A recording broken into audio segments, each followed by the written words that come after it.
So recently I uploaded a video on my channel where I talked about what can be a good and I would say a structured roadmap to start learning the concepts of low-level design. You already know that in system design there are two major aspects that is asked in majority of the interviews. One is low-level design, one is high-level design. And in that video I destructured everything that you need to know for performing great in a low-level design interview. Now, in this particular video, we are going to go to the second part. That is, we are going to talk about what are some of the most important key concepts that you should know in what specific order, at least in my opinion, if you want to get started and have a very good preparation around high level design. If you ask me and compare the number of companies who ask either low level design or high level design or maybe both, then you will definitely find more number of companies which are relying on the concepts of high level design during their interview process. So this is definitely a must have if you're somebody who is willing to actually start interviewing for SD2, 3 and beyond kind of like roles. And in fact, there are some companies like Bloomberg which also ask high level design for a SD1 role as well. So this definitely becomes a very, very important aspect. And I believe for becoming a better engineer, the concepts of high level design are a must. So without any further ado, let's just start and let's start talking about in this video that what can be a good roadmap to start learning high level design. Before starting the video, if you have not yet subscribed to the channel, I would highly encourage you to do subscribe the channel because we are going to put some really awesome content coming up ahead.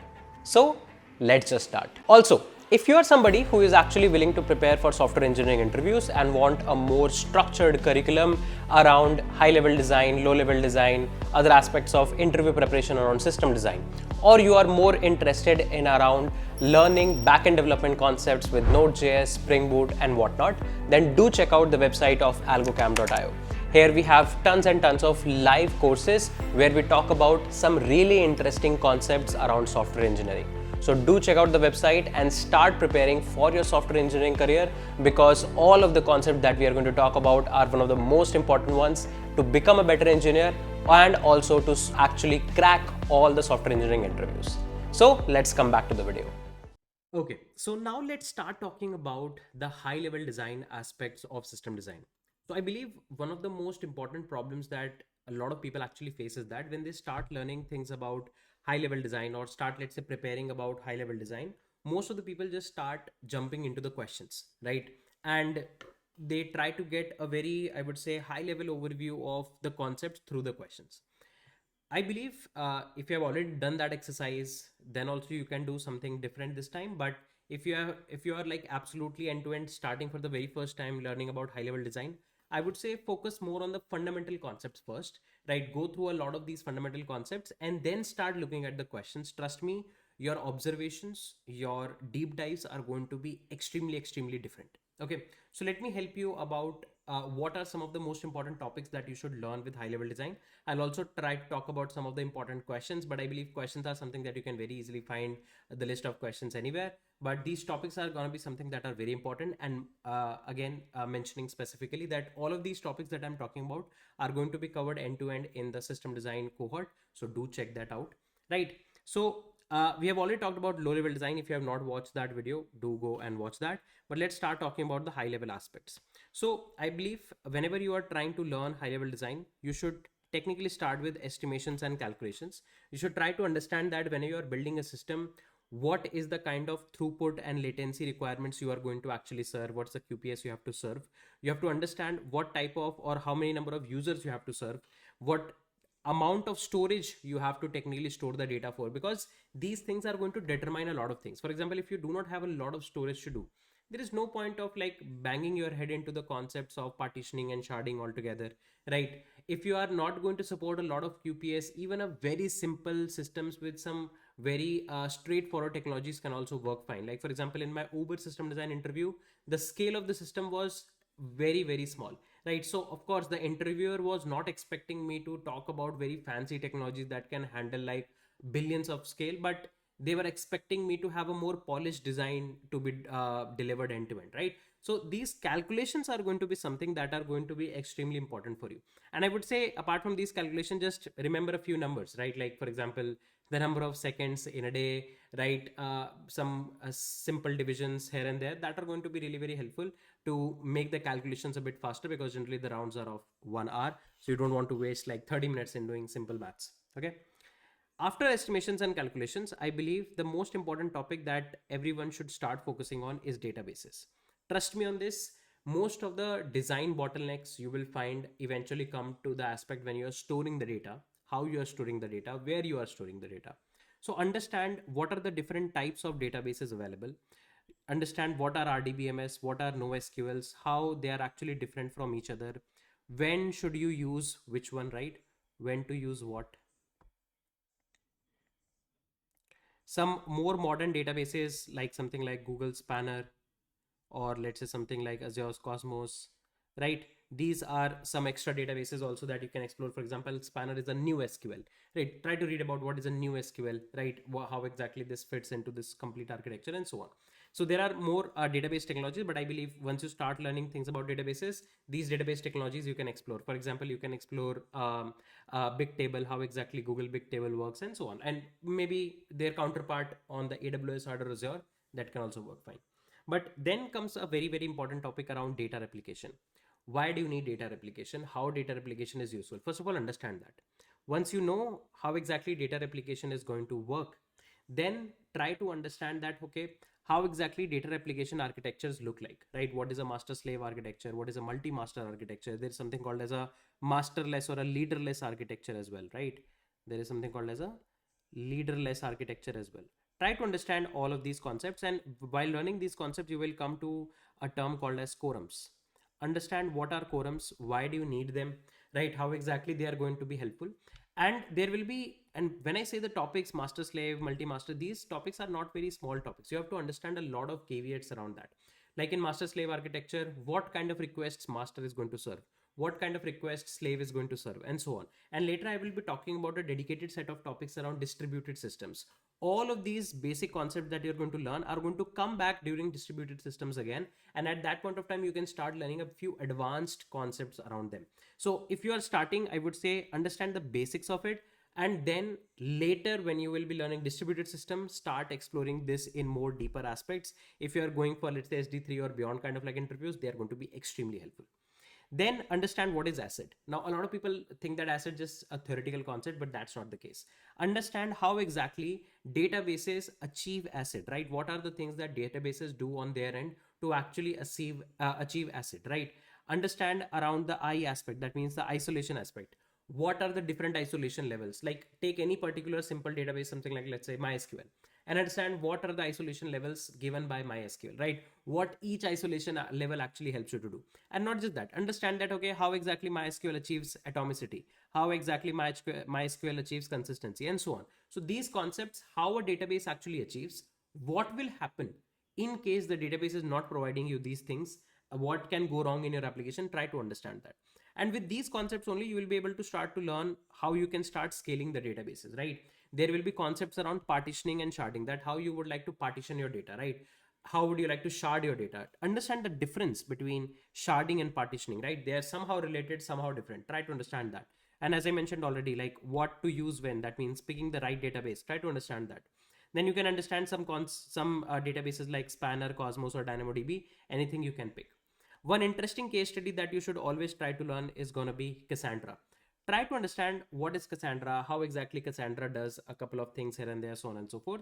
Try to understand things with respect to MongoDBs. Like these are going to be good case studies to actually understand. These are going to be good to understand the internal architecture, that how exactly internally these databases actually work. Try to understand what is a read heavy system, what are different read heavy systems, what are different write heavy systems. Try to understand in a read heavy scenario what database and what kind of a database sharding technique, or let's say what kind of database replication technique is useful. In a write heavy system, what kind of a database is better, what kind of a sharding, and let's say what kind of I would say replication strategy is useful. These are going to be very, very important. And then there are some extra concepts that you should definitely try to explore. For example, you should always learn about indexing, that what is indexing, how indexing is useful, right? Try to understand the B tree based indexing. right? Try to understand a very, very important concept called as LSM trees, right? What are LSM trees, how they are actually helpful, what databases use LSM trees, what types of guarantees actually LSM trees gives you. These indexing concepts are going to be very useful to understand the internal architecture of a lot of these databases. And once you know the use cases of these databases, you will be able to actually apply these in end-to-end problems later very, very easily. This is, I would say, something very, very important. After you have actually explored all of, I would say, these database concepts, I would say now start exploring a bit of more advanced concepts around databases, right?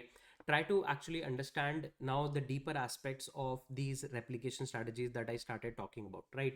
That how exactly there can be conflicting scenarios between leaderless replication, master slave, multi-master. What can be the situations in which things can actually fail, right? Let's say you have a multi-master architecture. Then what if you get two conflicting rights? What can happen in those kind of scenarios, right?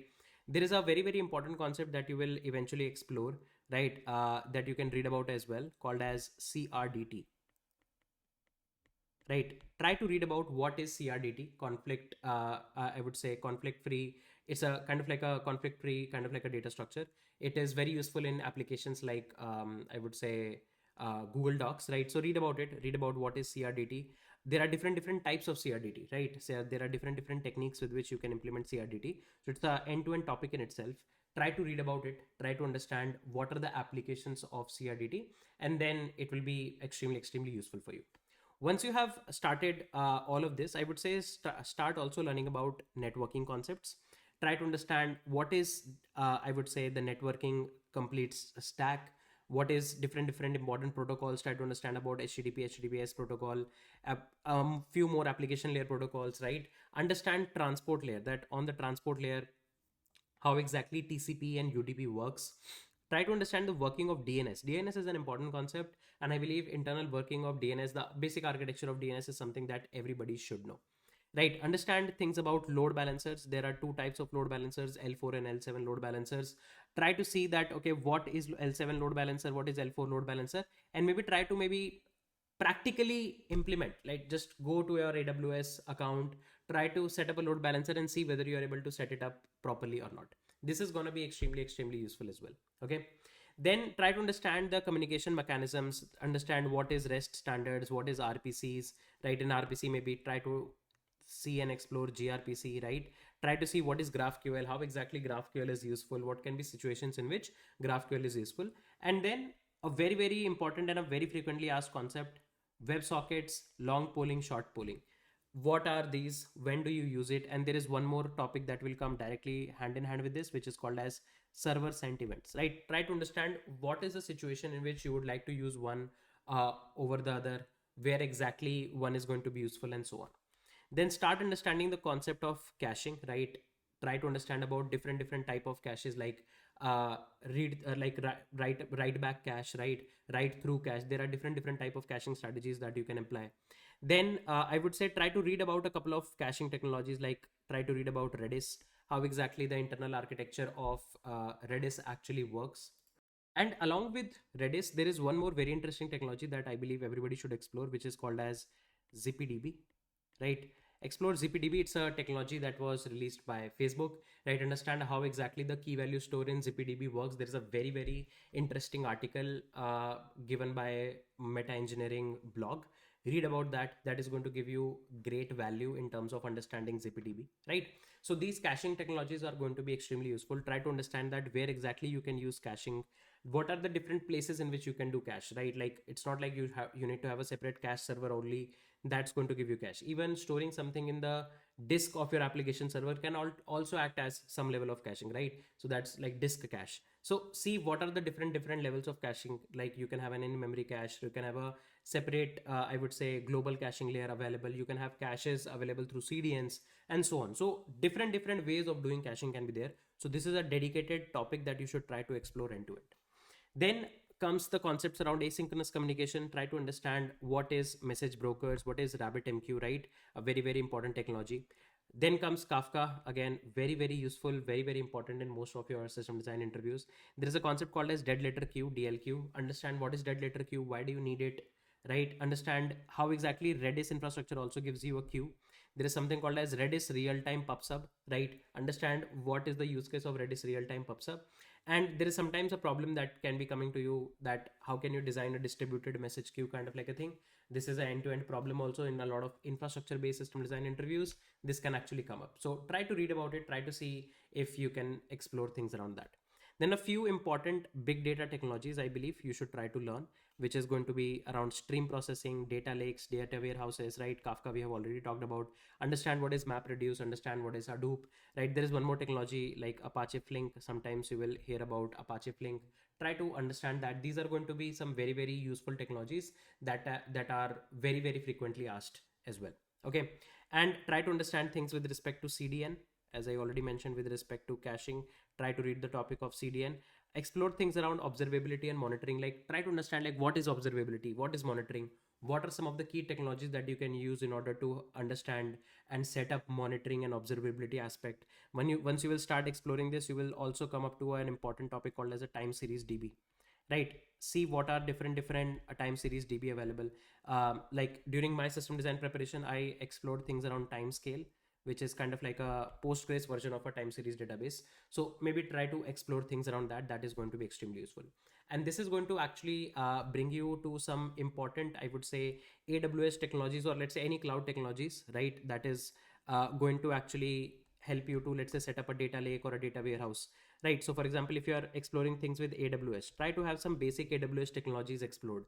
Like try to explore the blob storage service, which is S3. Try to explore DynamoDB, right? Try to explore Redshift, right? The for doing data warehousing, right? Then try to also like in AWS you have your AWS managed SQL services available, so and so on. So a lot of AWS services are there, right? Try to explore them because they will help you to practically set up things. If you are just theoretically learning what is a data warehouse, it might not make a lot of sense, right? But if you are practically looking at, okay, exactly what AWS S3 is, what AWS VPC is, that means virtual private cloud, right? So they are going to help you a lot. There is EC2 in order to set up your I would say servers, right? If you want to set up an application server, you can set up EC2 and so on. So like a lot of AWS services are there, try to explore them. And then once you are through with all of these, I would say, and you want to take your, I would say, understanding to a more deeper level, start exploring things with respect to distributed systems. A lot of harder system design problems are actually somehow somewhat explored from this domain, right? Understand what are the problems of distributed system. There are some interesting problems that is also talked about in the very famous book you might have read, Designing Data Intensive Application, which is kind of like considered as a very standard book. So if you will read that, you will understand a lot of concept from distributed system there. Try to read about what is the two general problem, right? There's a two general problem, and then there is a Byzantine general problem. So there are few distributed system problems that you should try to technically explore. Understand, I would say, the concept of clocks, right? So understand the concept of physical clocks and how exactly computers or your machines actually understand time, right? Understand the concept of logical time, how exactly logical time can be computed. And this will bring you to one of the very important concept, because how computer sees time is going to be very, very different, right? You will hear about a lot of interesting concepts while exploring things with respect to logical time. So there is something called as vector clock. There is something called as vector clock and something called as Lamport clock, right? Try to read about what is a vector clock, what is a Lamport clock, when they are actually useful, what are the situations in which setting up a vector clock or setting up a Lamport clock is going to be extremely useful. Try to understand about, then once you are through with the clock systems, try to understand about consensus algorithms, right? There are few consensus algorithms, I believe. If you know any one, that's going to be great. For example, you can read about the Raft consensus algorithm, right? And then try to understand things with respect to distributed transactions, right? How exactly distributed transactions can work. There is something called as a two-phase commit. There is something called as a two-phase commit, and there is something called as a saga pattern. Inside saga pattern, you have a orchestration based saga, right? That is going to be something that you can actually explore and so on. So like understand that how exactly distributed transactions work, and which one of these can be useful in what scenarios in a lot of transactional systems. Once you start distributing your database and partitioning your data, these concepts are going to be extremely useful. Then there is a very important concept that you should try to understand with respect to consistency. So now things will come back to this architecture, that once you start replicating your system, and let's say you have a master slave architecture, multi-master architecture, and you have multiple instances in which your database data is being replicated. So how you want to make it consistent? So there are different consistency models, right? There are different consistency models. What are the different consistency models? So you have a consistency model of immediate consistency, you have a casual consistency model, you have a eventual consistency model, immediate consistency model, and so on. So try to understand that how exactly one consistency model is different from other. Try to understand what are the situations in which you definitely need to follow one consistency model, right? And this will also lead you to some very important theorems. One is called as a cap theorem, one is called as a Pascalis theorem, right? In case, like, I believe a lot of people might have heard about cap theorem, but try to explore what is Pascalis theorem as well. And then there was a very recent, like when I say recent, like within like last 10-15 years, one more theorem was actually released called as pi theorem. Understand what these theorems actually say, and they will help you to drive your design decisions a lot, right? These theorems are going to be something that is going to be very helpful in driving what kind of a design choice you should technically take. Okay. And then after that, some important technologies you can actually explore. For example, as I mentioned, that something like S3, how exactly S3 works. There is a very important technology called as Elasticsearch. Try to explore what is Elasticsearch, how is Elasticsearch useful, right? And what are the situations in which the search index can be prepared through Elasticsearch. This is going to be very important. And one thing I missed, I guess, in the caching part, understand about cache eviction policies as well, right? There are a lot of cache eviction policies. Try to understand about cache eviction policy. This is going to be very important. And throughout this journey, you will definitely land up to a concept of microservice versus monolith. Do understand that. I believe that's a relatively more simpler aspect altogether. Once that is done, then you can start learning about some important, I would say, design patterns that are useful for high level design. One is Saga for, again, distributed transactions. There is something called as an anti-corruption layer. What is anti-corruption layer? Why do you need it? When do you need it? Try to read about it. Choreography based Saga is also there. Orchestration based Saga is also there. Try to read about that. There is something called as BFF, backend for front end. Do read about why do you need backend for front end, how exactly GraphQL can help you instead of implementing backend for front end, and so on. So these are going to be some important, I would say, design patterns that you should try to explore. And that's when you should try to jump to interview problems. Now you have a lot of details, lot of database related ideas, and now you should try to actually start exploring problems which will help you to understand more concept. For example, let's say you start reading about something like designing nearby location services like Uber or Tinder. That's where you will try to understand a lot of things about geospatial indexing, right? And what are the database that technically supports you to prepare geospatial indexes, right? You will start reading about something like quad trees. What are quad trees, how exactly the spatial indexes are different from quad trees, and so on. So now this might be a good time to actually explore a problem, because now you have a lot of basics of distributed systems, basics of database and scaling database architectures is with you. Now start exploring the problems, that okay, how you can design a chat system, how you can design a streaming application like Netflix, things like job scheduler. A very important problem, like if you are going to interview for LinkedIn, this problem is definitely going to be asked to you, that is design K heavy hitter. When I say K heavy hitter, this can be top K trending tweets, top K trending YouTube videos, top K trending Spotify music videos, music files, and so on. Understand how you can design social media feed, something like uploading service like Dropbox, ad click like platform, code submission platform like Lead code deployment systems, notification services, right?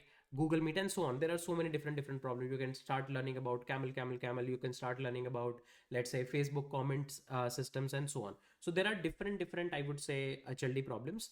This might be a good time to start exploring these problems one by one, and you don't need to like read every problem separately. It's just that if you have read about 10 to 15 problems, it will give you a good idea of what to expect, right? Like for example, in my Uber interview, none of these standard problems were asked. I was asked to design employee badging system, but the concepts from these problems can be technically applied here. And as I already mentioned, that you should try to explore some cloud services technologies, right? So I've listed down some AWS based cloud service technologies, but you can try to explore a few more here and there. And then once this is done, I would say try to also start reading some interesting articles, some interesting videos on some good scaling strategies that few companies have taken. I would say there is a very important concept of file systems, right? Try to read about, let's say, the file systems which these companies have launched. Like, for example, Google Colossus is a very interesting case study that you can technically read about, right? Meta has its own file system as well. So try to understand these, a few, I would say, advanced concepts. These are going to be very useful in the longer run, I would say.